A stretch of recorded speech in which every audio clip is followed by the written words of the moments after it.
ఐఎన్పీఆర్ మాజీ కమిషనర్ తుమ్మా విజయ్ కుమార్ రెడ్డి రెండవ రోజు కూడా ఏసీబీ విచారణకు హాజరయ్యారు. గుంటూరులోని ఏసీబీ కార్యాలయంలో నిన్న ఉదయం 10:40 విజయ్ కుమార్ రెడ్డి విచారణకు హాజరు కాక రాత్రి 7:20 వరకు అధికారులు ప్రశ్నించారు. దాదాపు 20కు పైగా ప్రశ్నలు అడిగారు. అయితే ఆయన విచారణకు ఏమాత్రం సహకరించలేదు. దర్యాప్తు అధికారులు ఏ ప్రశ్నలు అడిగినా తెలియదు, గుర్తులేదు అంటూ సమాధానమిచ్చారు. కొన్ని ప్రశ్నలకు సమాధానమివ్వకుండా మౌనంగా ఉన్నారు. దీంతో ఇవాళ కూడా రావాలని నోటీసులు ఇవ్వడంతో విజయ్ కుమార్ రెడ్డి ఏసీబీ విచారణకు హాజరయ్యారు.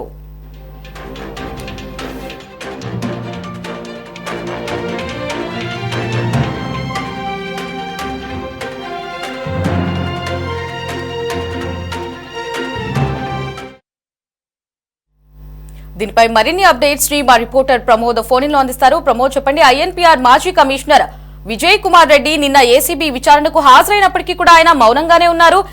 వారు అడిగినటువంటి ఎటువంటి క్వశ్చన్ కి కూడా ఆన్సర్ చేయలేదు. దాంతో ఈ రోజు కూడా విచారణకు రావాలని ఆదేశించారు.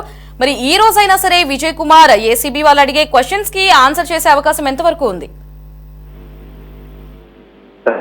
జగన్ ప్రభుత్వ హయాంలో సమాచార పౌర సంబంధాల శాఖ కమిషనర్ పనిచేసినటువంటి విజయ్ కుమార్ రెడ్డి ఏదైతే హాజరయ్యారు. ఉదయం 10:10కు విజయవాడ నుంచి ఆ గుంటూరు ఏసీబీ కార్యాలయానికి తరలించిన అనంతరం 11:30కు విచారణ ప్రారంభిస్తారు.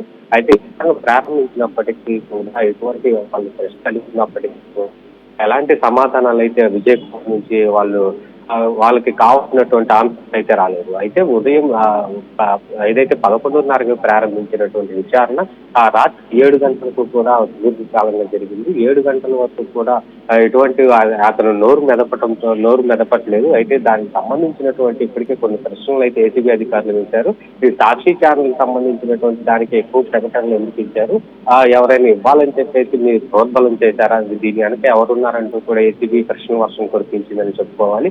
అయితే ఏదైతే కొంతమంది సాక్షికి సంబంధించినటువంటి కొంతమంది ఉద్యోగాలు చేస్తున్నారో ఆ ఉద్యోగాలు పనిచేసేటువంటి వారు ఇటు ప్రభుత్వ హయాంలో ఉన్నటువంటి దాన్ని ఏదైతే ఇటు ఏపీ ఫైబర్ నెట్ లో కావచ్చు, కొన్ని అధికారుల వద్ద కూడా సాక్షి విలేకరులు కూడా అయితే వాళ్ళు ఉద్యోగాలు ఇచ్చారు. అయితే వారికి ఎందుకు ఉద్యోగాలు ఇచ్చారు, వారికి నిబంధనల మేరకు ఉద్యోగాలు ఇచ్చారా, లేదంటే కావాలని మీరు ఇచ్చారా అంటూ కూడా వాళ్ళు ప్రశ్నలు చూపించారు. అయితే దీని అంతటికీ కూడా మౌనం వహిస్తూ ఆయన ఎటువంటి సమాధానాలు అయితే చెప్పలేదు.